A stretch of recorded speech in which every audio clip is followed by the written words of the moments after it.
No século XVII, a alemã Maria Merian se propôs a investigar o mundo dos insetos. Acabou desenvolvendo uma forma diferente de pensar e enxergar a natureza e, aos 52 anos, partiu para uma perigosa aventura na América do Sul, para detalhar os ciclos de vida de borboletas, mariposas e outros insetos. Os feitos de Merian, numa época em que pouca gente desbravava o continente americano abaixo da linha do Equador, em especial as mulheres, deram a ela a fama de primeira ecologista do mundo. Ela nasceu na Alemanha em 1647, numa família de editores, escultores e comerciantes, e logo cedo aprendeu a arte da ilustração. O interesse pelos insetos surgiu no próprio jardim da casa de Merian, ainda na infância. Aos 13 anos, ela decidiu pintar o ciclo de vida de um bicho da seda numa época em que o comércio da seda era muito importante em Frankfurt. Para registrar em imagens o bicho da seda, decidiu fazer uma pesquisa meticulosa, na qual anotava tudo o que prejudicava e ajudava sua criação de lagartas. Colocou as lagartas em cones de papel para que os casulos fossem tecidos neles e as alimentou com alface e, porque não conseguiu folhas de amoreira. Nas anotações, questionava se era melhor oferecer folhas molhadas ou secas, se tempestades faziam diferença na evolução dos casulos. A observação cautelosa resultou em uma série completa de desenhos de todo o ciclo: ovos, lagartas, pupas e, finalmente, borboletas e mariposas. O interesse da infância acabou se transformando em paixão de uma vida toda. Merian se casou e teve 2 filhas, sem abandonar seu fascínio pelos insetos. Passava horas investigando o próprio jardim e convencia amigos a lhe darem acesso a parques. Seus registros simplesmente descreviam o que observava: grandes números de lagartas douradas, amarelas e pretas na grama do poço da Universidade de Nuremberg. Mas o interesse por ciclos completos fica claro nas anotações. Numa delas, ela escreveu: eu encontrei uma grande quantidade de limo verde nas folhas verdes dos lírios dourados.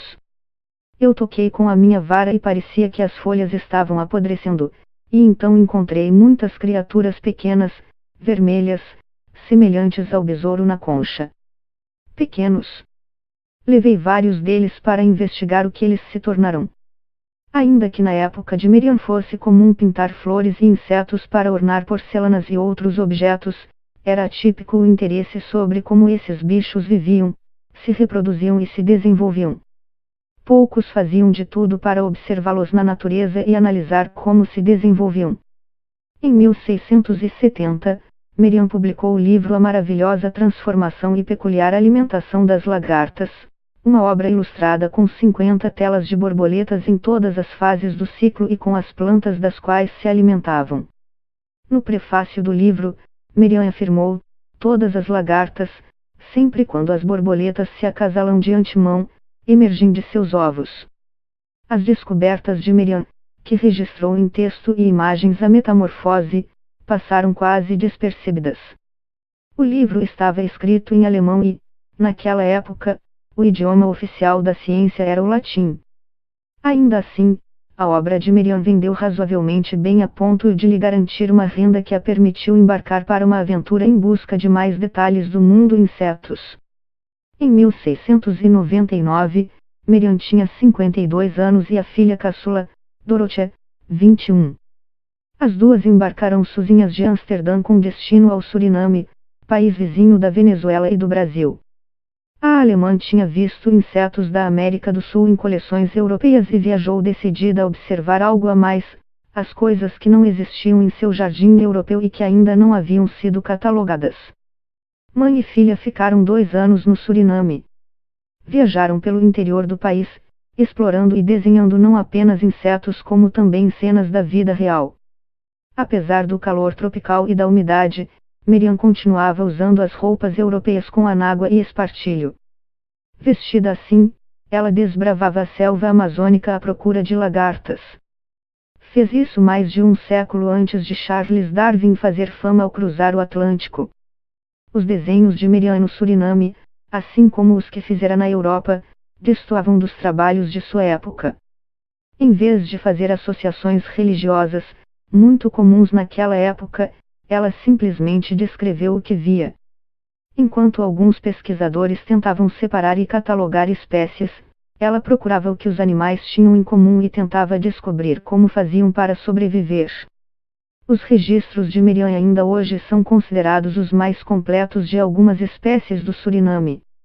As ilustrações e anotações da alemã podem ser usadas para entender como os insetos se adaptaram às mudanças climáticas nos últimos 300 anos, uma vez que ela desbravou o Suriname antes de muitas intervenções humanas.